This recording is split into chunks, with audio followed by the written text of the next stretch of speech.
Bonne fin d'année tout le monde, ici Joey Aubé pour un En toute liberté édition spéciale. En ce temps des fêtes, j'espère que vous avez passé, vous avez un bon temps des fêtes pour l'instant. Un joyeux Noël, une bonne année à l'avance parce que nous autres, on enregistre ça d'avance.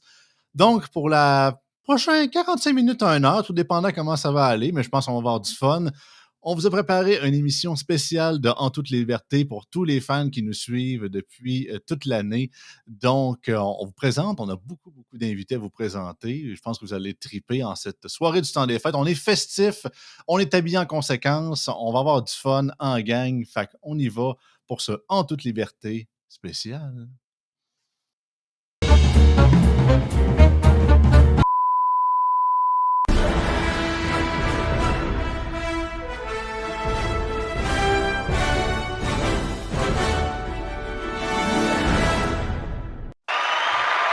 Yes, sir! Bonjour tout le monde. Tout le monde est là. Karim, Jacinthe, Jonathan, Luce et oui, Pascal y est là, même si mes mannequins vont se cacher. Welcome en toute liberté, édition spéciale pour Yann et Frank. C'est le grand rassemblement. C'est le Avengers Endgame de En toute liberté. Toute la gang est là. Comment ça va, toute la gang? Ça va bien, c'est une belle intro. Là, c'est qui, là, dans la gang? Comment ça? Là, c'est qui Black Widow? C'est qui Captain America? Oh my God. Let's go, là. Let's go, là. Hey my God. Ça, tu m'en pognes tu me pognes sur le coin pas mal parce que j'ai pas le goût de faire j'ai pas le goût de faire, c'est ça, des cas spéciaux, puis il y en a qui se pensent qu'ils sont quelqu'un, puis ça marchera pas, là. Parce qu'il y en a qui vont penser que Hulk, c'est un compliment, puis d'autres vont trouver que c'est une insulte, là. Fait que je sais pas trop qui choisir. On est tous Batman. Ouais, c'est ça, on va dire ça de même. Batman, t'as toujours le droit de ne pas répondre aux questions qu'on te pose. Ouais, c'est ça. Merci maître. Fait que c'est ça. Écoutez, pour cette édition spéciale, en fait, on va vraiment être en mode décontracté. Non, on ne parlera pas d'actualité. Je pense qu'on en a assez. Là. On est dans le temps des fêtes. Je pense qu'on ne va pas vous écœurer avec ça. Je me suis dit, on va se mettre en mode festif. C'est ça. On n'a pas souvent l'occasion de jaser en gang comme ça. Comme vous le savez, on a chacun nos journées dans la semaine pour que tous ces gens-là viennent me parler de 36 millions de sujets. Mais là, je veux qu'on sorte un peu du cadre, si on peut dire, du cadre officiel, pour être plus, c'est ça, être en mode décontracté, en mode festif, puis en mode cheerful pour cette fin d'année que je pense qu'il va être assez le fun. En tout cas, moi, je me suis déjà mis en saut. Jacinthe est encore plus. C'est la plus capotée de notre gang. Elle a la robe, elle a le sapin. C'est la top, la gang. Fait que, première chose, écoutez, je pourrais peut-être vous m'en faire un petit tour de table. Premièrement, autant que votre vue d'année, du moins le jour où c'est que cet épisode-là va sortir, tout le monde va l'avoir déjà entendu au niveau actualité, mais peut-être un peu au niveau personnel, sans vouloir bien évidemment rentrer dans les détails. Là, votre vie personnelle reste la vôtre. Votre année en bout de ligne, vous considérez que c'était quelque chose de quand même bon? Avez-vous eu des bons points au niveau personnel, des trucs que vous dites « Ah, ça, j'aime ça j'aime moins ça ». Écoutez, si vous voulez que je commence puis je casse la glace, je peux le faire pour ça vous prend un petit temps de réflexion, là, mais je ne sais pas qui veut commencer tout de suite. Moi, je peux y aller, ça ne me dérange pas. Yes, go, Pascal. De toute façon, nous, on a eu l'occasion de s'en parler justement il y a 2 semaines. Ça a été le sujet de notre podcast, le Post-Mortem 2023. Puis quelques stratégies pour se donner des objectifs kick-ass pour 2024. D'ailleurs, vous pouvez les voir dans l'archive, ça peut vous aider, tant mieux. Moi, de mon côté, ça a été un 2023 kick-ass x 3000. Donc, ça a été personnellement, professionnellement, l'année la plus productive ever.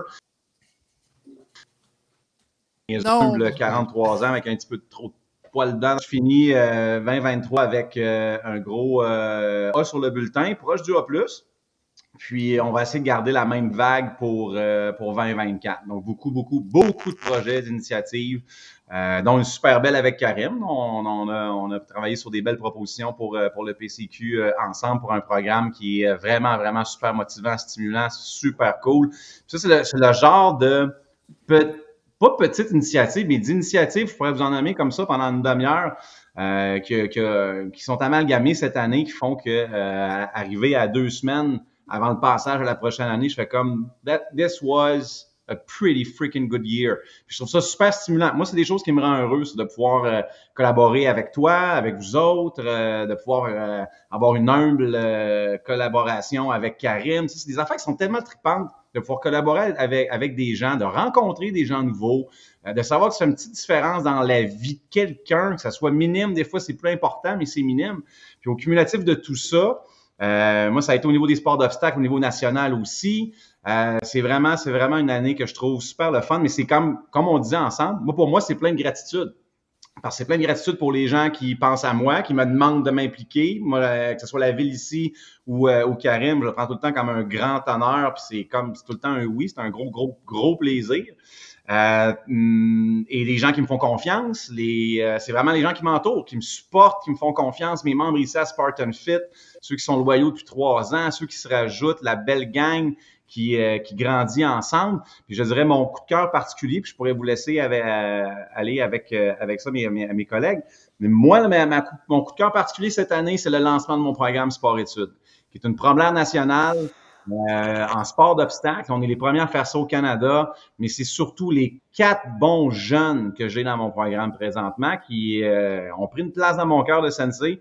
J'ai beaucoup d'affection pour ces 4 jeunes-là, puis c'est d'avoir un petit rôle de mentor auprès d'eux autres, de voir ces petites bébites-là grandir au jour le jour, puis de s'améliorer, puis de voir la belle amicalité qui se développe, puis la belle complicité dans un petit groupe qui, là, 2 mois et demi, 3 mois, se connaissait pas. Moi, mon gros coup d'amour, là, c'est pour ma petite gang de sport-études, là, Nico, Daphné, Rebecca, Kylian, l'école secondaire de Mortagne, là, c'est pas mal mon plus beau coup cette année, qui c'est un beau coup humain, voilà. Bravo. Bravo. Ben merci. Qui est le prochain? Je ne vais pas faire de choix nécessairement puis pointer du monde, mais qui veut? On joue à bouteille! Oui, c'est ça, on joue à bouteille. Je peux suivre. Vas-y, Luce. Je ne suis pas autant volubile que Pascal. C'était très intéressant, par contre, à l'entendre. Mais moi, c'est mon année de campagne électorale. Moi, on dirait que j'ai fait que ça, des campagnes électorales. On se rappelle l'aide qu'on a remportée à notre amie Anne Casabonne, qui a suivi par la suite. Il y a eu des campagnes électorales depuis on parle de 2023, mais il y a eu 2022 avant. Puis moi, ça s'est suivi par la suite avec une campagne électorale au municipal, ce que je ne m'attendais pas. C'était pas prévu dans mon plan de carrière, ça. Moi, je m'en allais à ma retraite. Et c'est le fun quand on est désiré, puis quand les gens misent sur toi. C'est toute une autre façon de voir la campagne électorale. C'était formidable. C'était absolument fantastique. Moi, je pensais depuis l'année passée, là, depuis l'autre année que je fais les campagnes électorales, je me disais, je vais sûrement perdre du poids parce que je marche beaucoup, tu sais. Puis non, finalement, j'ai comme gagné du poids. Je pense qu'on le reprend vite, ça, cette petite perte-là. Mais c'est pas grave, je ne désespère pas. Qu'est-ce que je peux dire? J'ai moins de temps. J'adore le casse-tête, je n'ai pas le temps d'en faire.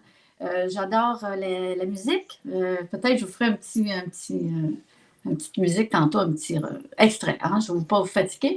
Mais il faut quand même mettre de la vie, là. C'est le temps des fêtes.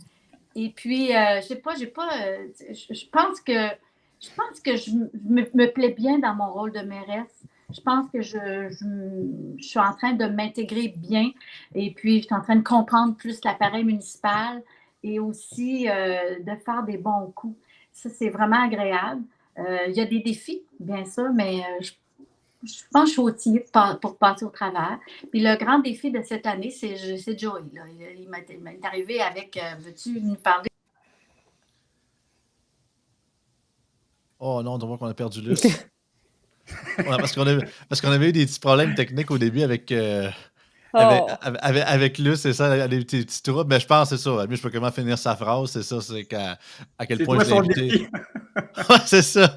Au défi de parler d'enjeux municipaux, je pense que c'est là qu'elle s'en allait. Non, c'est ça. Puis au début, c'est pas que. Je vous le cacherai pas, il y avait eu d'autres intervenants que j'avais pensé. Pas que Luce, c'était pas mon premier choix, j'avais aussi pensé aussi. Mais c'est ça, j'ai revu le défi. Au début, ça a pris un bout de pas de conversation, mais ça a pris un petit bout de J'ai dû la convaincre parce qu'au début, il était pas trop sûr. Il dit ah non, le monde ne trouveront pas ça intéressant. T'es-tu sûr? Le podcast, moi, je connais pas ça. C'est pas ma génération. Puis tout ça. Puis je trouvais que je disais, non, tu vas voir, c'est intéressant. Puis elle a embarqué. Puis elle a modifié son horaire en conséquence. En tout cas, on l'a ajusté comme on pouvait. Puis, Vieillis-moi pas trop, là, en parlant de génération, mais tu vois, ma connexion Internet s'est coupée. Ça devait être que c'était assez, mon discours devait s'arrêter là. Je vais laisser la place à quelqu'un d'autre. T'es chanceux, t'as pas été comme Jacinthe puis t'as continué pendant 10 minutes hors champ. C'est un message qui me dit ouais, pour ça. Ici. Ouais, je pense pas que vous l'avez dit, c'est ça qu'à un moment donné, un épisode, il y a genre 2-3 semaines, l'image à Jacinthe avait figé. Moi, je l'attendais, je m'en vais se rendre compte de ça. Finalement, elle a fait une rant pendant genre 10-15 minutes. Elle s'en est rendu compte juste après. Ah, c'était trop drôle. Mais ça devait être arrivé, mais heureusement, vous êtes plusieurs pour récupérer. Là. Ouais. Ouais, vas-y, Jacinthe. Ouais, j'allais dire, puis ça devait être une des meilleures prestations que je donnais parce que j'étais fâchée, j'étais enflammée, j'arrêtais pas, puis il y avait quelqu'un dans la pièce avec moi qui était comme « Ah, ça, t'es ça coche! » Puis tu sais, j'avais de la rétroaction, puis j'avais quelqu'un qui était comme « Mon Dieu, elle était en feu! » tu sais. Puis une fois que je me suis rendu compte, ça a pris vraiment beaucoup de temps. Là, Joey, il dit recommence. Je fais non, je ne peux pas recommencer ce que je viens de faire là. En plus, je ne sais même plus ce que tu as entendu, ce que tu n'as pas entendu. Fait que ça a fait une chronique un peu moins bonne après parce que j'étais comme là, je ne sais pas si je te l'ai dit, puis j'étais moins dedans, là, mais. Le résultat final, j'ai réussi quand même à couper ça pour que ce soit pas si pire, mais j'aurais aimé ça voir la version numéro 1, mettons. Là. Sinon, justement, vu que tu as commencé un petit peu de ton côté, Jacinthe, ton année. Ben, une belle année avec des beaux nouveaux mandats. À partir de l'automne dernier, on m'a confié des mandats à la télé, à la radio, de façon plus récurrente, de façon plus régulière. Donc, à la fin de l'été, à la fin du mois d'août, j'ai quitté mon emploi chez Québec International. Je faisais du développement économique en investissement étranger. Donc, je faisais du recrutement d'entreprises étrangères, notamment pour venir investir au Québec. Et comme c'est un organe qui est hautement subventionné par tous les paliers de gouvernement, la Ville de Québec subventionne Québec International, le gouvernement du Québec via le ministère de l'Économie du Québec et le palier fédéral aussi subventionne en partie cette organisation-là. Donc, c'était difficile pour moi là, de concilier à la fois le travail à temps plein dans un organisme hautement subventionné et avoir des opinions et sentir que j'ai toute la liberté de m'exprimer dans les médias.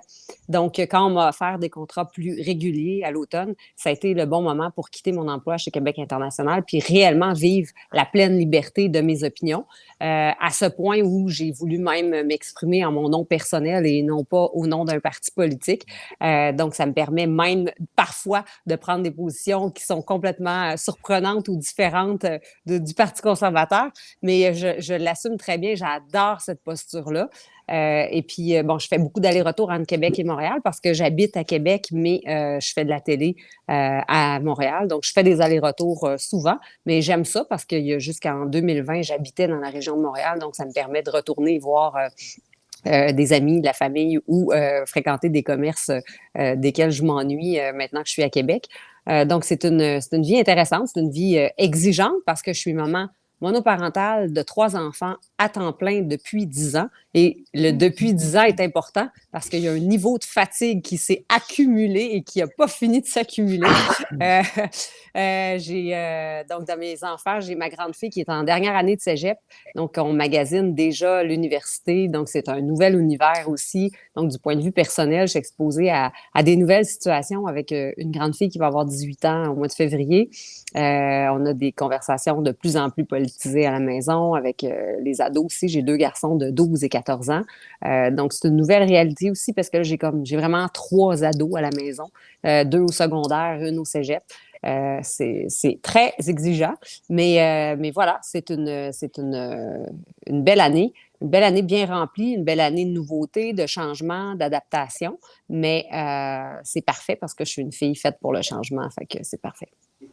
Ah, ça. Puis écoute, pour ceux qui le savent peut-être toujours pas, puis ça, c'est peut-être un peu compréhensible, il y a donc le câble Personnellement, à moins que vous écoutez les émissions de Radcan sur YouTube, vous ne la voyez pas souvent, mais Jacinthe avec Gérald Filion depuis plusieurs mois, puis elle shake la canisse un peu montréalo-centrique, la vision un peu économique de tout ce qui se passe, puis elle donne toujours son grain de sel, puis elle doit faire une bonne job, parce qu'à toutes les fois qu'ils font le segment d'émission, c'est tout le temps Amel qui met en thumbnail.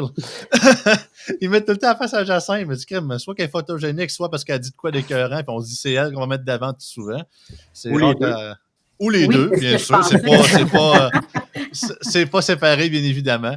Mais non, c'est super la fun. Mais j'ai parlé des médias à Montréal, mais c'est vrai, mais je vais juste ajouter que j'ai la chance aussi de faire un peu de radio à Québec et un peu de télé aussi à Québec parce qu'il y a le poste Nouveau qui a Nouveau Info qui a une branche à Québec. Donc, au moins une fois par semaine, je suis à Nouveau Info pour le segment de Québec. Puis, je participe aussi aux débatteurs à Nouveau, mais ça, c'est à Montréal.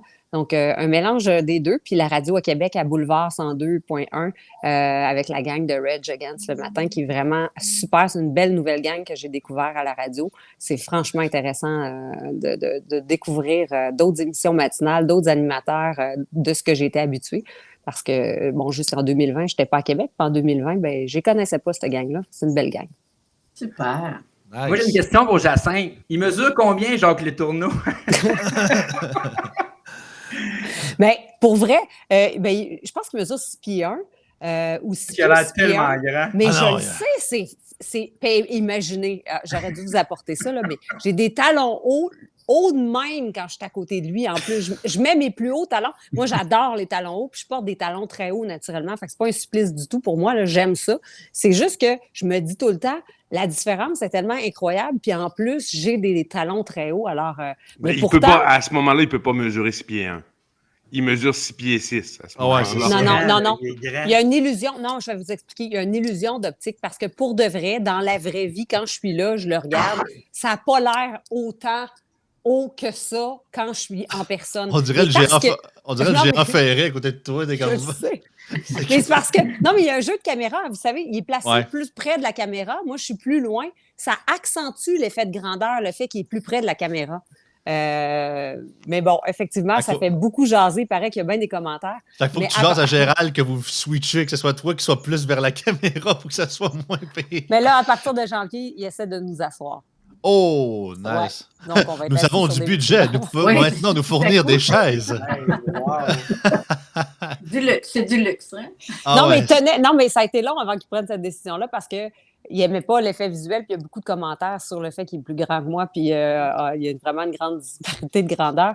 Mais il y avait aussi que, vu l'heure, puis on voulait du dynamisme, il y avait peur aussi qu'en s'assoyant, on devienne moins dynamique. Ouais. Mais là, on a pris nos aises, on commence à se connaître, fait que je pense que même si on est assis, on va être capable de rester bien éveillé puis bien craqué. Yes! Hey, n'hésitez pas d'ailleurs, là j'arrête, je m'excuse, mais n'hésitez pas d'ailleurs à me faire des commentaires, hein, on t'a trouvé trop ci, trop ça, pas assez ci, pas assez ça. Moi, j'apprends là-dedans, là, fait que n'hésitez pas, moi je accueille tous les commentaires. Ouais, même moi, j'y en donne à Jacinthe, fait que, regarde, autant positif que des fois des petites critiques ici et là, mais toujours bien apprécié. Joe, Karim, lequel qui veut se lancer? Ben, je vais y aller, c'est bon. Vas-y, Karim. Ben, écoutez, je suis vraiment content de ton initiative, Joey, de faire ça. Là. Je ne m'attendais pas à ça. Je l'ai appris il y a même pas une semaine. Pas mal tout le monde, oui. Non, exactement. Écoute, moi, je ne suis pas tellement dans le positif ou dans le négatif. Je suis plus dans l'intéressant ou l'inintéressant. Je trouve que ça a été vraiment une année ultra intéressante, 2023. Moi, j'aime beaucoup les politiques publiques provinciales, en l'occurrence la santé, l'économie, et également la géopolitique internationale. C'est-à-dire, moi, ce qui m'attire le plus, là, si tu me dis, là, oui, je parle beaucoup de santé, mais si j'avais un choix à faire pour parler au quotidien, ce serait la géopolitique internationale. Même si je ne suis pas un expert, c'est ça qui m'attire le plus, c'est ça qui m'enivre le plus. Et cette année, on a été quand même servi comme ça se peut pas. Je dirais probablement là, depuis les 2 dernières années. Tu sais, on regarde un petit peu et je suis dans l'intéressant. J'ai trouvé de l'année ultra intéressante. Tu sais, partons là, sans faire là, une hiérarchie. Dimanche prochain, on va enregistrer, moi puis toi, Joey, mon top 10 des événements de l'année. Je te dis, il va y avoir 2 Argentins qui vont être, qui vont faire partie du top 10. Imaginez, c'est qui les 2 Argentins en question? Et ils sont diamétralement opposés. Moi, ça m'intéresse beaucoup. Et je pense que lorsque tu regardes à l'heure actuelle les vecteurs de force géopolitique sont en train de se redessiner à l'échelle internationale. Tu regardes un type un peu bizarre comme Javier Milei, par exemple, qui est élu président de l'Argentine. Le gars, il est dans une genre de mystique canine un peu étrange. Il arrive avec une scie mécanique, mais quand tu l'entends parler dans des podcasts qui sont plus intellectuels, tu dis « Ouais, ça fait du sens ce qu'il dit tout de même. » Donc, il y a comme une redéfinition et on est à l'heure d'accepter des personnalités un peu plus en dehors du système, comment je peux dire, du système mainstream. Ça, c'est clair. Les Argentins n'auraient pas élu un type comme ça, n'eût été je veux dire, de la catastrophe inflationniste qui arrive en raison des politiques socialistes qui ont mis de l'avant. Donc ça, c'est un point qui est intéressant. Est-ce qu'il est positif ou négatif? L'histoire nous le présentera, mais je trouve quand même ça intéressant. Comment je pourrais dire, l'échec de la contre-offensive ukrainienne, qui est ultra malheureuse, c'est très intéressant sur le plan de l'analyse géopolitique internationale. Là, il faut se poser des questions. L'Occident, où est-ce qu'on se positionne par rapport aux grands joueurs internationaux et sortir un petit peu de nos petites politiques publiques ultra-social-démocrates et regarder c'est quoi les enjeux internationaux à l'heure actuelle. Donc ça, je trouve, c'est quand même intéressant. D'un autre côté, quand tu regardes l'invasion, pas l'invasion, mais l'attaque du Hamas sur Israël et la réplique extrêmement féroce d'Israël et les jeux géopolitiques autour de cette question-là, ça remet énormément de choses en question. Ah ouais, ça brasse. Exactement. Donc, je trouve que cette année-là a été ultra intéressante sur le plan intellectuel, sur le plan géopolitique et sur le plan de, oui, où est-ce qu'on se positionne exactement comme Occident? Où est-ce qu'on se positionne dans nos alliances stratégiques? Ça, c'est vrai que sur le plan de la politique, c'est plus du fédéral, c'est pas du provincial, mais quand même, je veux dire, le fédéral naît du provincial d'une certaine façon. On se comprend? Donc, il faut quand même avoir un minimum de recul et un minimum de compréhension de la situation géopolitique. On le voit très bien, il y a des gens très à droite qui sont ultra pro-Moscou et il y a des gens plutôt à gauche qui sont ultra pro-Hamas dans le conflit israélo-palestinien ou le conflit arabo-zioniste, peu importe de quelle façon vous voulez l'amener. Mais il faut vraiment se poser des questions. Et ce que je me suis rendu compte à travers tout ça, c'est qu'au Québec, on est ultra sous-politisé sur le plan international. On est tellement sous-politisé, puis pour avoir voyagé là, beaucoup au Moyen-Orient, en Europe, on se rend compte que l'individu qui a son secondaire 3 au Liban, il a lu Orwell. Je veux dire, il a lu Jean-Jacques Rousseau. Il a lu, tu sais, on se comprend là. Il y a à l'international une culture politique qui est beaucoup plus élevée que ce qu'on a au Québec à l'heure actuelle. Ici, quand tu parles d'un conflit, c'est très difficile. Puis tu te rappelles, Joey, on avait juste là, c'est compliqué pour les gens. Puis moi, j'ai reçu là, des messages. C'était quand on avait fait là, la chronique sur le conflit israélo-palestinien. Ouais, le monde avait beaucoup apprécié d'ailleurs. Oui, il y a beaucoup de gens ont apprécié. Puis il y a du monde qui ont dit « Ouais, mais vous avez mis la carte trop rapidement. » Tu comprends? Moi, dans ma tête, c'était inculqué qu'on comprend cette carte-là. Mais on s'était fait un peu critiquer qu'on l'a mis trop rapidement parce que la géographie n'est pas bien comprise. Et ça, c'est pas la faute des gens. C'est la faute du système en soi. On n'éduque pas bien. On n'a pas suffisamment de cours d'histoire. On n'a pas suffisamment de cours de philo. On n'a pas suffisamment de cours de géographie. Cette carte-là, c'est un endroit qui est ultra stratégique dans le monde il faudrait qu'elle soit inculquée dans la tête d'à peu près n'importe qui, tant qu'à moi, comme la carte de l'Asie centrale, d'une certaine façon. Donc, je trouve que c'est une année super intéressante. Et là, on en revient à la politique provinciale. Comment je peux dire? On est dans des changements de paradigme, là, complètement. On a le PL15 avec M. Dubé qui est torpillé à peu près, j'ai l'impression, puis là, on tire à boulet rouge dessus, alors qu'au contraire, c'est même pas une question qui... Je trouve que c'est un peu étrange, Joey, c'est que je suis celui au Québec qui défend le plus Christian Dubé presque dans son projet, quand j'aime pas son projet en réalité. Mais j'ai l'impression qu'il y a des gens qui récupèrent de façon un peu malhonnête le projet pour le torpiller quand il y a beaucoup de bonnes choses dans le projet. Et là, ça montre-tu le côté québécois pareil? Hein? Parce que on en a parlé dans notre dernier épisode à quel point c'était un genre de 75% centralisation pour 25% de décentralisation, mais juste 25%, c'est trop. La machine est comme ça, pas de bon sens, tout ça. Ça montre à quel point... Les oppositions, donc ça, c'est très... Est-ce que c'est bon, est-ce que c'est pas bon? Je ne le sais pas, mais c'est intéressant. Donc, le PL15, c'est tout le temps intéressant. Oui, vas-y, Joe. Est-ce que tu penses, Karine, que ça a un impact? Parce que moi, je l'ai regardé aller, là. Et M. Dubé, son principal défenseur, ça a été Gaétan Barrette. Est-ce que tu penses que ça y a plu?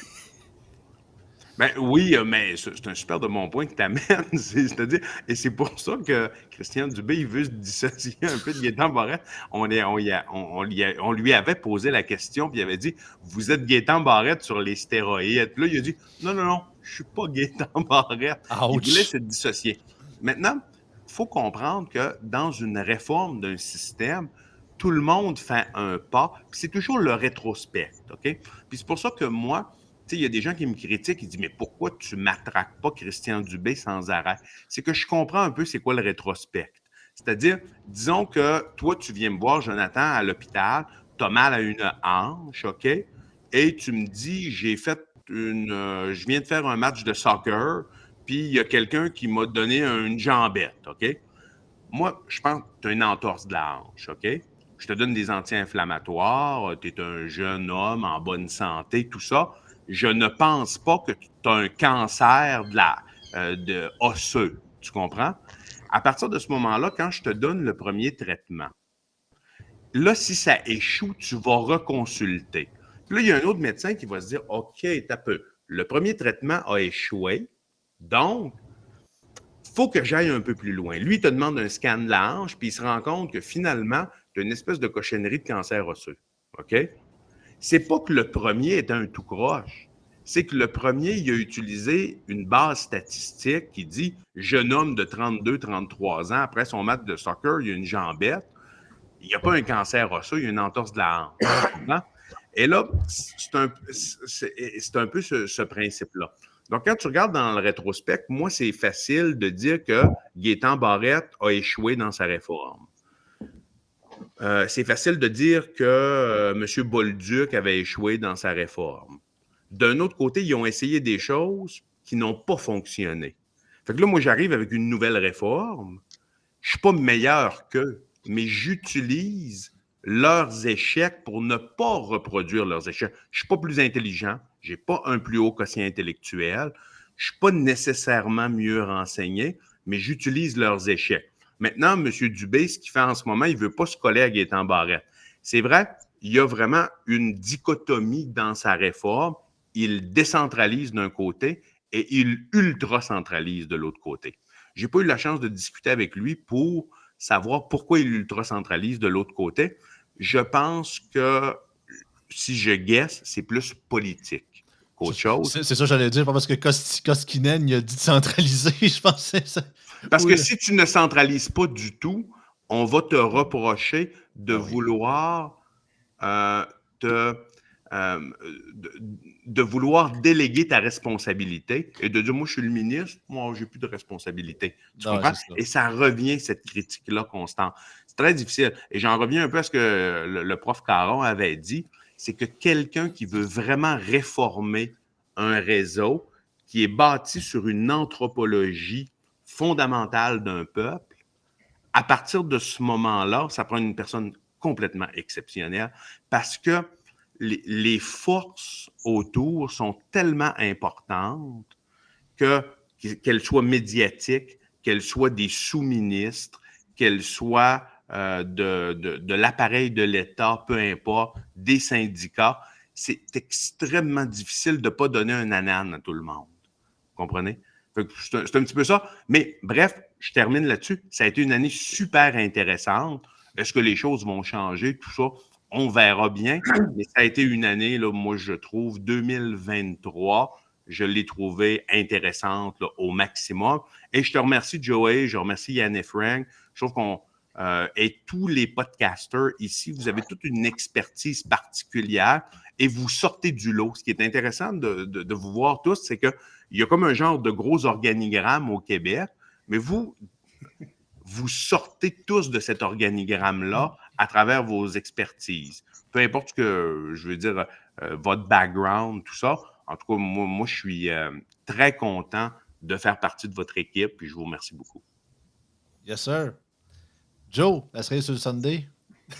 Yes. Ben, 2023, ça a été une super belle année, très remplie. Tantôt, Luce disait qu'elle sentait que c'était une succession de campagnes électorales. Moi, c'est juste que la mienne n'a jamais fini. Ouais, j'ai pas osé le dire. J'ai dit, Jonathan doit comprendre ce que tu vis parce qu'il est direct dedans. J'ai juste continué la même. Moi, je me suis dit, je continue le lendemain, mais fait que ça m'occupe quand même beaucoup. J'essaie de rester présent dans la circonscription le soir, les fins de semaine. Puis, tu sais, la semaine, j'ai un travail comme tout le monde. Là. Fait qu'il faut que je gagne ma vie comme tout le monde. Mais ça m'occupe quand même beaucoup. Mais j'ai beaucoup de plaisir à faire ça. Je dirais que j'ai eu 3 projets en 2023 qui sortaient un peu de ma routine, soit de travail ou tout ça. Ben, j'ai commencé à faire de la radio à Québec. Moi, je n'avais jamais fait le formule de radio. C'est une formule que j'adore beaucoup. Ça va vite. C'est pas comme, tu sais, podcast, tu as plus le temps, des fois, de débattre ou d'y aller en longueur. Radio, là, des fois, c'est un 8 minutes, un 10 minutes. Fait que c'est à vitesse grand V, mais j'adore ça parce que la portée est super grande. En tout cas, moi, je me rends compte que dans ma région, la radio de Québec est beaucoup plus écoutée que les radios locales ici. Là. Fait que pour moi, c'est quand même assez intéressant de pouvoir parler directement aux gens dans leur char au moins une fois par semaine. Un autre projet que j'ai fait, que j'ai démarré en 2023, parce que, tu sais, on a fait des campagnes électorales. Puis, tu sais, à un moment donné, on est très actif mentalement, mais physiquement, des fois, on se laisse un peu aller. Moi qui étais un grand sportif, je trouvais que je commençais à être un peu trop sédentaire à mon goût. Puis j'ai renoué avec une amie du cégep, on a toujours du plaisir à se voir. Puis j'ai dit, hey, ça te tenterait-tu de commencer le CrossFit avec moi? Puis on a commencé ça ensemble cette année. Puis là, on est maniaque. Là, on y va, on se motive. Puis et tantôt, Karim parlait de mal de hanche. J'ai mal aux hanches, là, mais pas de cancer. C'est parce que j'ai trop sauté sur tes boîtes de bois. Mais tout ça, ça fait en sorte que ça me redonne vraiment plus d'énergie pour faire d'autres choses. On dirait que je retrouve de l'énergie dans mon horaire que je perdais à, tu dormais ou en tout cas. Là, c'est vraiment positif. Fait que je suis bien content d'avoir recommencé le sport. Puis un autre, le troisième projet qui m'occupe quand même, puis que personne ne sait, mais c'est que je prépare une publication, un ouvrage. Pour parler on a parlé beaucoup de la COVID, des impacts en santé, etc. Mais moi, je suis en train de faire des recherches puis de préparer une publication sur à quel point la COVID a influencé la règle de droit au Québec. Et puis, je vais vraiment dans plusieurs secteurs. C'est sûr qu'on parle beaucoup souvent la liberté de manière plus générale ou constitutionnelle, mais je descends vraiment dans c'est quoi les impacts que ça a eu au niveau contractuel, au niveau du droit de la famille, quand tu as 2 parents qui ne sont pas d'accord sur les vaccins qu'on donne, où est-ce que le système de justice s'est rangé et pourquoi? Est-ce qu'il referait la même chose si on revivait une pandémie avec les apprentissages? Et je suis en train de faire une espèce de tour d'horizon sur à quel point la COVID a influencé la règle de droit au Québec. Moi, je suis un peu geek, là. mais c'est ça. Je prépare ça demande beaucoup de temps, mais j'ai bien hâte un jour de publier ça. Ah, malade. Ah, non, c'est ça que je disais souvent. Jonathan, un PDF de 45 pages, lui, ça ne l'effraie pas, ça l'attire. C'est en mode feuilletage. Mais écoutez, si on retourne la boucle avec moi, je vais faire ça un peu plus rapidement, vu qu'on a du stock à avoir un peu. Ben écoutez, les gros moments de l'année, c'est sûr que moi, mon 7 mois au CRTQ à faire mon diplôme en collège radio, j'ai vraiment trippé sur mon expérience. Je n'ai pas considéré ça comme de l'école. Il y a eu des bouts de plus tough, ouais, des semaines, je me dis, ça va-tu finir à un moment donné? Parce que en fait, c'est que j'ai dû apprendre à déploguer de l'actualité parce que vu qu'on touchait pas mal à tout, au sport, à la culture, il fallait que je reste comme up-to-date sur tout pendant des mois de temps. Puis ça siphonne beaucoup d'énergie, des trucs comme ça. Même à un moment donné, tu vis quasiment fou. Tu te dis là, il faut que je reste actif. Même la fin de semaine, j'ai dû apprendre à ne pas cliquer sur un site de nouvelles. En tout cas, là, je suis pas mal mieux aujourd'hui. Mais sinon, c'est ça, gradué de ça. Bien évidemment, ma job avec Yann et Frank, enfin, comme je disais avec Pascal, dans notre show, j'ai la réelle impression que le troisième chapitre de ma vie a finalement commencé. Le deuxième a été pas mal long, même trop long selon moi, mais là, je suis content que ça a vraiment débouché sur quoi de le fun. Et peut-être un dernier, c'est ça, qui n'était pas attendu à l'origine, mais je suis content parce qu'on a de plus en plus de popularité. C'est avec Génération Ambition qu'on a démarré ça. Encore là, aujourd'hui, on a 7, 8, une dizaine de nouveaux membres de monde qui sont intéressés à vouloir nous rejoindre aussi. Je les ai rajoutés à notre groupe Messenger à cause de l'intervention que j'ai faite à Roulette en direct à Choix jeudi dernier. Donc, non, ça prévoit bien pour la prochaine année, puis autant politiquement que pour le reste, surtout qu'avec l'élection présidentielle américaine, donc 2024, ça va être un méchant show. Fait que là, je sortirai pas le popcorn, mais c'est vrai, ça dépend. C'est le popcorn de clown que Pascal me dit d'acheter qui est le moins gros. Il faut que j'achète celui-là parce que je suis en mode perte de poids, moi, tout. Là. Fait que j'ai dû couper un petit peu dans mes diètes habituelles. C'est ça. Fait que c'est pas mal ça. Écoutez, next, on a déjà une trentaine de minutes de fête. Peut-être avant de se laisser ou peut-être avant que Luce nous fasse sa petite prestation finale, je pense qu'on pourrait finir avec ça. Écoutez, je voulais pas. Mon but, c'est pas de rire de lui, mais regarde, c'est pour rire, là. Pour ceux qui écoutent mes bulletins de nouvelles, ils savent que j'ai pris certains extraits de ce montage-là. C'est. Ouais, je vous allez dire, non, pourquoi tu l'as amené dans une émission comme ça? François Legault. Ouais. C'est que quelqu'un. C'est qui ça? Ah, c'est ça, c'est qui ça? En fait, c'est une vidéo qui date de longtemps. Je comprends qu'on l'a vu durant la pandémie. Legault, son anglais, il s'est quand même amélioré. Mais il y a eu une époque que c'était pas tout à fait ça. Fait que ça a duré 1 minute 45, puis je pense que c'est juste pour, c'est ça, le fun du fun. C'est vraiment c'est un montage de beaucoup d'interventions, je pourrais dire, de François Legault. Donc, ça va comme suit. Je vais le skipper un petit peu. Ouais, là. We have this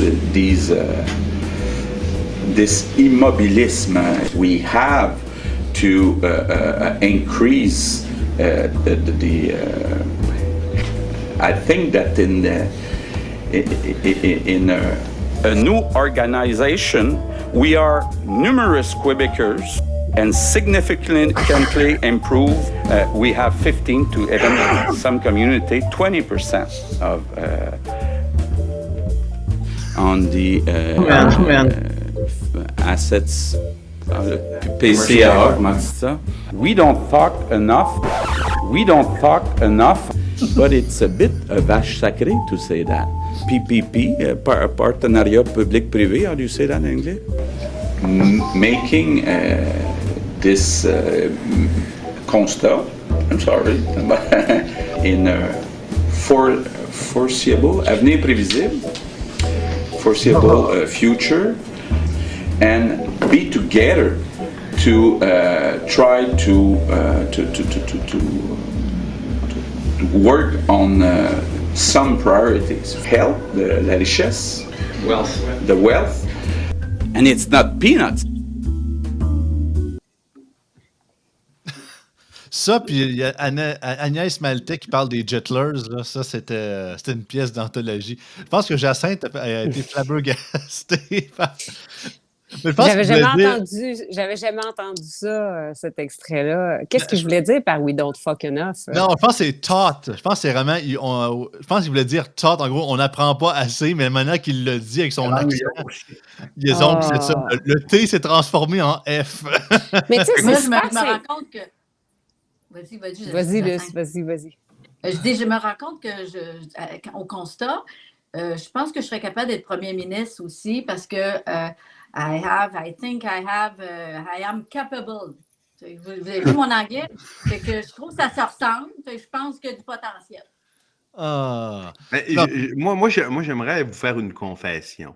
Ça fait à peu près 3 ans, moi et mon frère qui est mon meilleur ami en même temps, on s'ostine sans arrêt sur François Legault, à savoir qui est vraiment François Legault. Moi, je suis fasciné par François Legault et je l'avoue. L'individu, quand vous faites là, la généalogie de François Legault, tout ce qu'il a touché dans sa vie s'est transformé en or. C'est-à-dire, homme d'affaires avec Air Transat, multimillionnaire. On peut pas dire l'inverse, OK? On peut amener des nuances par rapport à comment ça s'est passé, les transactions à la bourse, tout ça, etc. On peut le faire, OK? Mais quand même, il est sorti victorieux de ça. L'individu a été ministre d'à peu près tous les ministères les plus critiques d'un État. Il est devenu premier ministre. Il a été réélu à une très forte majorité. Et moi, je trouve que le personnage est très énigmatique. C'est à savoir, puis c'est là, moi et mon frère, on s'ostine, à savoir, François Legault, est-ce que vraiment c'est un individu, comme tu l'as présenté, Joey, qui est très mou. Un individu imparfait, comme tout le monde. Là, je veux dire, la façon que tu l'as présenté, c'est très imparfait. Mais c'est pas moi qui a fait le montage, là, quand même. Je sais pas si c'est moi qui a fait le montage. Là, ça date d'un bout de cette vidéo-là, mais je la trouvais drôle. Mais Karim, je ne sais pas où tu t'en vas. Mais tu vas le comprendre. Il faut penser. Mais tu vas le comprendre, là, j'ai juste 30 secondes, tu vas le comprendre. Très imparfait, un peu comme ce qu'on a présenté à la dernière élection, pas bon dans rien, mais moyen dans tout. Quand en réalité, il a démontré qu'il était pas mal fort dans tout, d'une certaine façon. Et c'est là que je me pose la question, puis on s'ostine, moi et mon frère, à savoir, est-ce que le personnage que François Legault amène sur la place publique, je pense que c'est ça qui est très intéressant, est-ce que c'est le vrai François Legault? Selon Gaétan Barrette, c'est pas le vrai François Legault. Selon Gaétan Barrette, qui l'a côtoyé quand même de façon proche, le vrai François Legault, il parle beaucoup plus rapidement, il parle pas de façon saccadée, il est plus directif, il est plus incisif. On a l'impression d'avoir un genre de mononcle en avant de nous qui est un peu Roger Bontemps. Peut-être que ça fait partie de sa personnalité d'une certaine façon, mais je pense que l'individu, il est beaucoup plus fort. Ça ne veut pas dire qu'il fait la bonne chose pour l'État. Ça, c'est un autre sujet. Mais je pense qu'il est beaucoup plus fort que certains montages dont on le présente. C'était ça que je voulais amener comme point. Peut-être au niveau du théâtre, peut-être qu'il serait plus fort, parce que personnellement, moi tout, je trouve que c'est ça. On sait que c'est ça.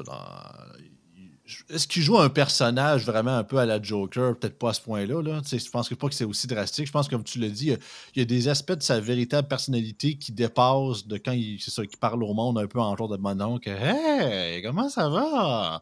Mais il y a une part de fake aussi là-dedans. Parce que, tu sais, on a parlé souvent avec Yann et Frank aussi, quand il a reçu Lucien Bouchard, là, ça a été son chef, c'était un de ses mentors, puis il parle comme ça serait un enfant de 4 ans. Là. C'est comme... Tu sais, t'es dans un podcast. Ce que le monde aime les podcasts, c'est l'authenticité, puis t'es encore en mode conférence de presse, calme-toi. Même Lucien Bouchard, à un moment donné, je me mettais à sa place, il dit, il me prend-tu pas un café? Lui, il jouait le jeu un peu, mais il devait se dire, calme, ce maudit François, qu'est-ce qu'il est devenu, tu sais? Devant caméra, derrière caméra, ça peut être 2 personnes. Oui, absolument. Et le succès qu'il a connu au privé, il ne l'a pas transmis au public. Je suis désolée, mais j'aime bien l'étude du personnage, mais il faut considérer plusieurs paramètres. Ouais. Moi, faut pas son procès. Je te dis une parenthèse sur ce qu'on se fait au privé. Là. Moi, je suis tenu au secret professionnel, il y a des choses que je ne peux pas dire, mais parlez aux gens du secteur de l'aéronautique à Montréal de vous parler de François Legault. allez avoir peut-être un petit peu plus. Un autre portrait. Ouais. Ah ben oui, on connaît tout ça, là. Ça a même passé dans les médias. Là. Tout ça. Non, je comprends. C'est peut-être léger dans les médias. Le point, ne sous-estimez pas l'individu. Tout à fait. Imaginez-vous pas qu'il est dommé au point qu'on vient juste de le présenter. Non, c'était juste ça. Je pense Oui. que l'individu Non, c'est vrai. n'est vraiment pas un dommé. Exact. C'est un adversaire politique. Là. Pour moi, c'est un adversaire, mais je pense qu'il est assez coriace. Non, c'est ça. Puis le but, c'est juste de se gâter un petit peu Ben oui. en se rendant descendre. Puis comme je l'ai dit avant même de présenter la vidéo, c'est ça. Je sais que depuis ce temps-là, son anglais s'est amélioré. C'est pas encore parfait, mais au moins, c'est mieux que ce que c'était. Mais parlons-en de l'anglais. Moi, ce qui me frappe le plus dans cette vidéo-là, ça me ramène à un paquet de gens que je connais qui ont ce niveau d'anglais-là au Québec. Et moi, je trouve que c'est très, très, très problématique le manque d'enseignement de la langue anglaise dans nos écoles, dans notre système d'éducation. Ça nous enferme dans une culture fermée sur nous-mêmes plutôt que de nous ouvrir des perspectives. Puis quand on est frappé par des écrits d'articles moindrement complexes, moindrement sophistiqués, moindrement longs, les gens sont incapables ou sont découragés de se plonger dans des lectures en anglais. Pour ceux qui sont peut-être capables, mais la majorité sont même pas capables. Bref, je trouve que c'est très dommage pour notre peuple de penser que pour protéger la langue française, faut pas s'exposer davantage à l'anglais durant la scolarité primaire et secondaire. Puis ça, c'est pas propre à François Legault. Là. Moi, j'en connais plein de Québécois qui ont ce niveau d'anglais-là et je trouve ça fort dommageable. La preuve, regardez les films au cinéma. Par exemple, dans la région de Québec, là, je ne parle pas de la région de Montréal, mais les versions sont toutes traduites. Puis je vais aller au cinéma avec des amis, avec la famille, puis c'est la version traduite qu'on va voir. Bon. Tu as raison vraiment, parce que moi, c'est un handicap, là, vraiment, pour aller dans des domaines, soit de la santé, parce qu'il y avait une partie des cours qui sont en anglais. Puis je ne sais pas, c'est pas parce que Jonathan est là, mais le droit m'a beaucoup, beaucoup intéressée aussi. Et j'avais cette barrière-là à franchir, puis je la trouvais insurmontable. Donc, j'ai bifurqué vers autre chose, mais effectivement, j'aurais aimé pouvoir être plus immergé que ça dans la petite enfance là, pour amener de la facilité parce que oui, effectivement, c'est très bien. Par contre, il y a d'autres langues aussi très intéressantes aussi, l'espagnol, tout ça. Puis il ne faut pas négliger qu'il y a beaucoup au niveau des affaires internationales. Ça peut être intéressant aussi d'avoir cette langue-là aussi. Mais l'anglais, indéniablement, là, quand nos voisins sont anglais, puis qu'il y a plein de lectures à faire en anglais, c'est un handicap majeur. Ben c'est vraiment un point excellent là, que Jacinthe a amené, puis dont Luce, tu viens de renchérir. C'est-à-dire, moi, je vais vous conter une anecdote. Moi, je suis un gars du Saguenay-Lac-Saint-Jean. Moi, j'ai appris... No shit! Avant que tu partes sur une chire, Karim, je vais dire mon... Non, je ne partirai pas sur une chire. Non. C'est moi c'est mon expression à moi. Mais sérieusement, si je peux dire une affaire, je ne te l'ai pas dit, mais... S'il y a un mot spécial que j'ai adoré de l'année, que je peux dire mon mot de l'année, c'est entendre Karim dire le mot Hezbollah. Ça, sérieusement, c'est comme, je pense, ça me donne un petit frétillement toutes les fois. Avec l'accent saguenayen, je trouve que c'est merveilleux. Oh, tu veux pas que je le dise en arabe? Oui, dis-le. Non, en arabe, mais là... Hezbollah. Ouais, c'est ça. Hezbollah. Là, c'est pas Saguenay-Lac-Saint-Jean, ça, cette affaire. Ouais, c'est ça, c'est plus rapide un peu. On se comprend? C'était volontaire. Ça te tentait pas que je parle en arabe sur ta chaîne. Ben non, je te taquine, puis je te dis pas ça négativement, au contraire, c'est ça, je trouve ça...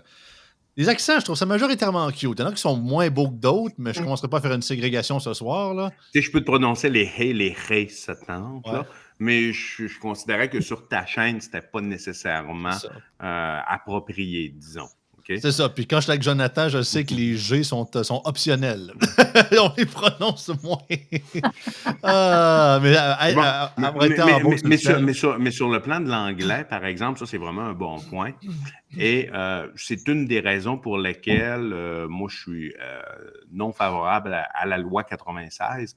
C'est-à-dire que À un moment donné, quand tu es rendu au cégep et tu ne parles pas en anglais, c'est comme le Lascar.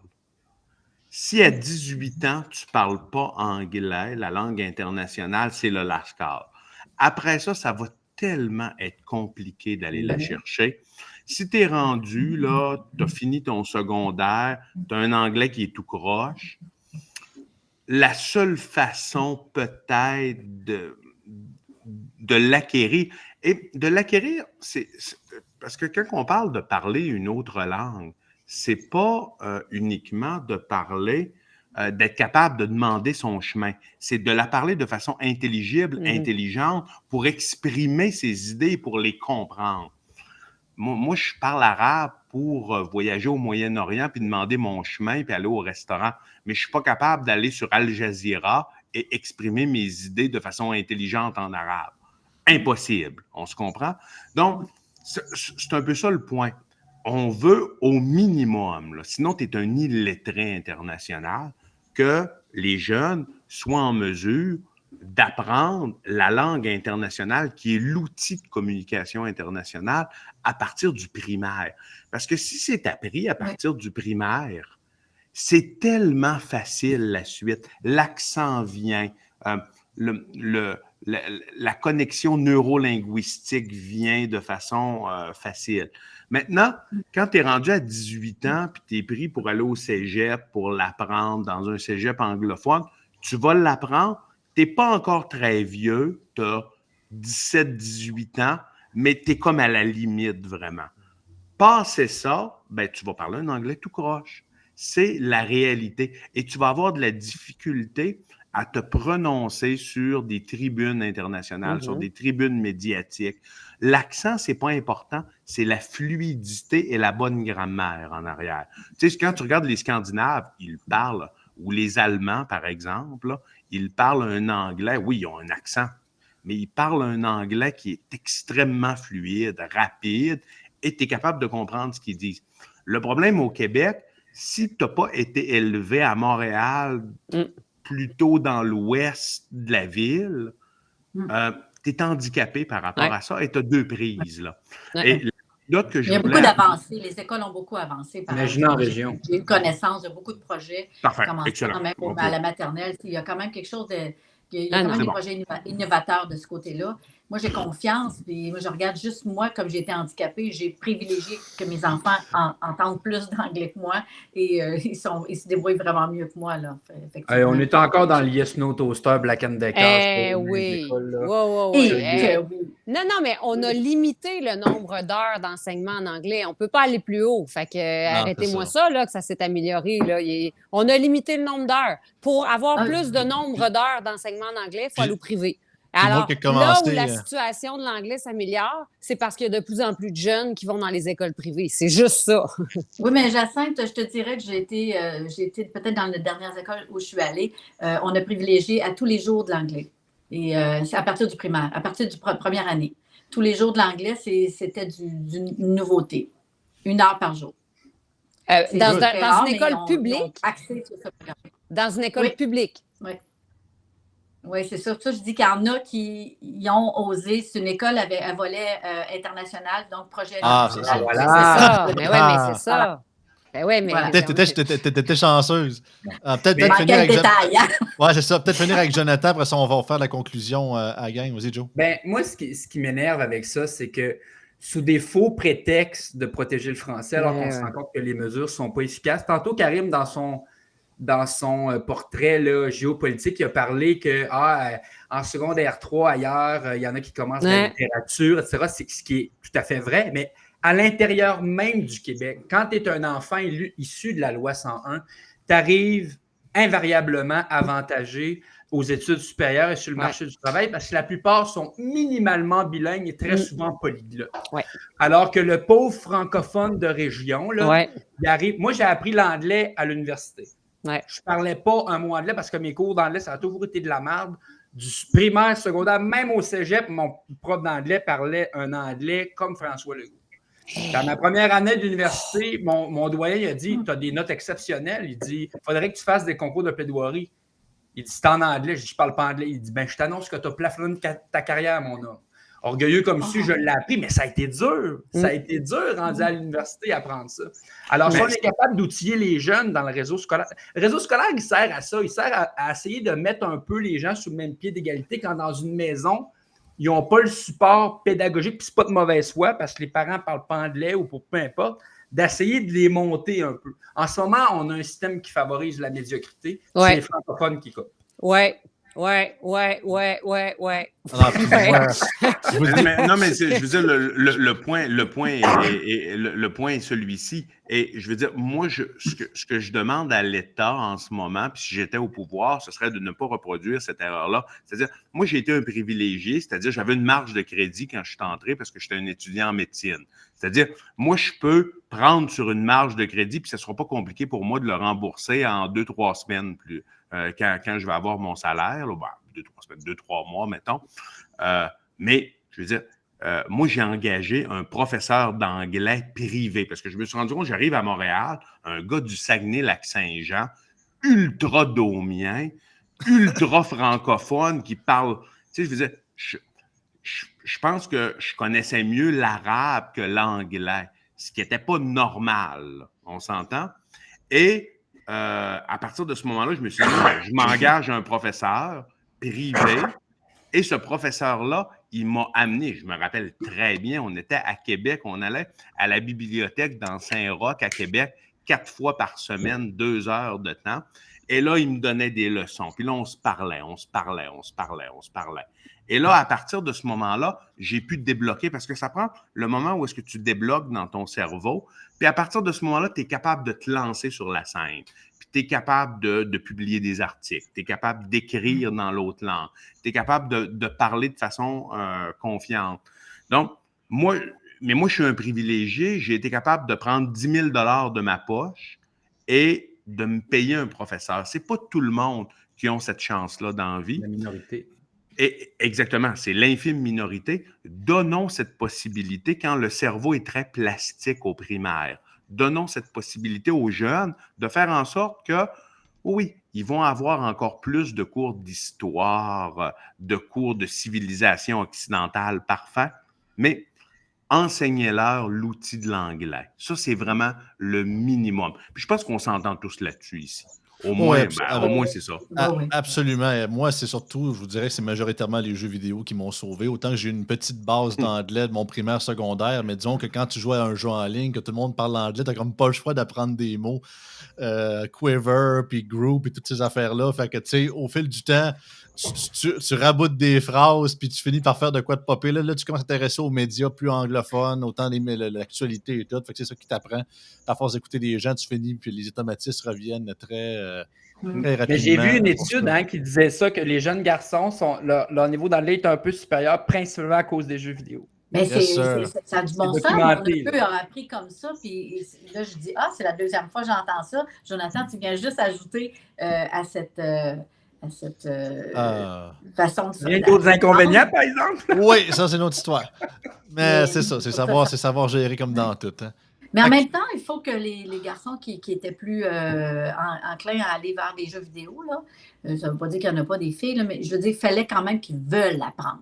Tu sais, quand tu as la motivation, là, je te jure que ça l'aide à apprendre.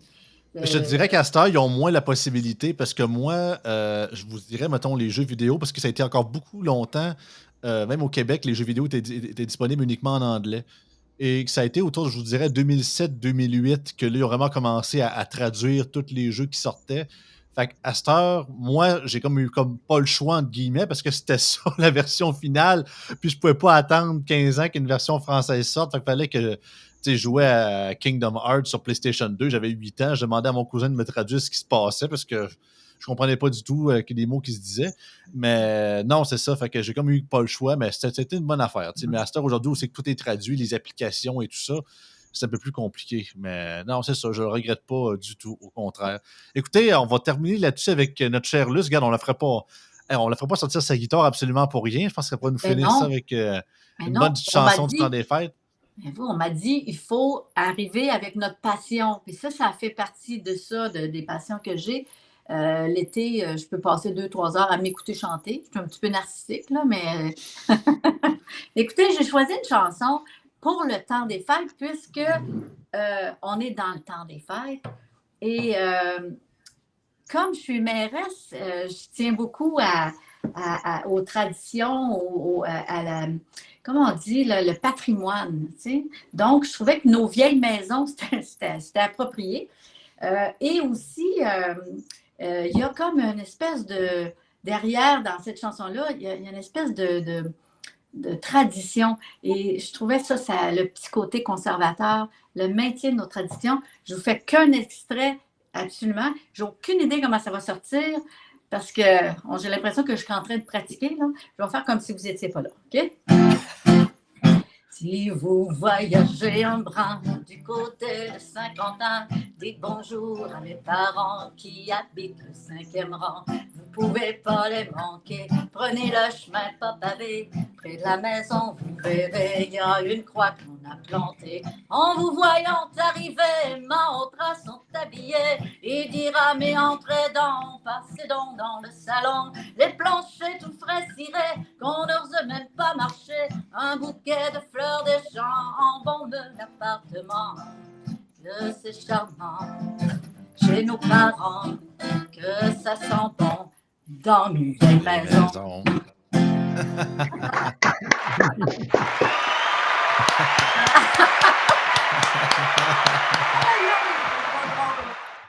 Yes, merci beaucoup, Luce. Écoute, Je souhaite à tout le monde un bon temps des fêtes. Profitez-en. Et j'ai l'impression que je suis la seule. Moi, je pense que j'ai pris la relève de Claire avec mon petit vin rouge. Je n'ai pas vu beaucoup.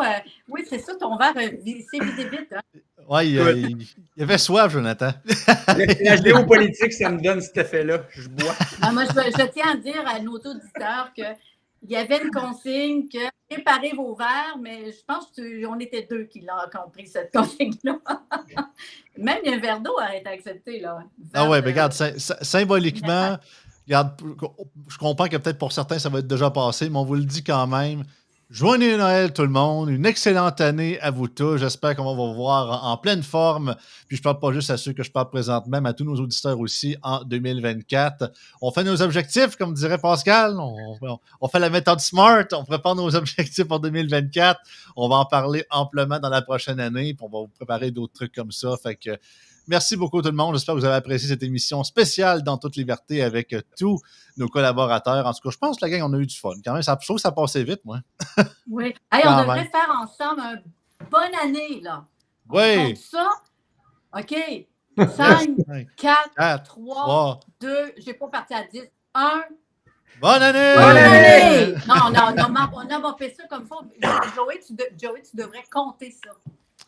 Vas-y, on va t'écouter. OK, fait qu'il faut que je fasse ça doit être mon conseil de ville de week-end, hein?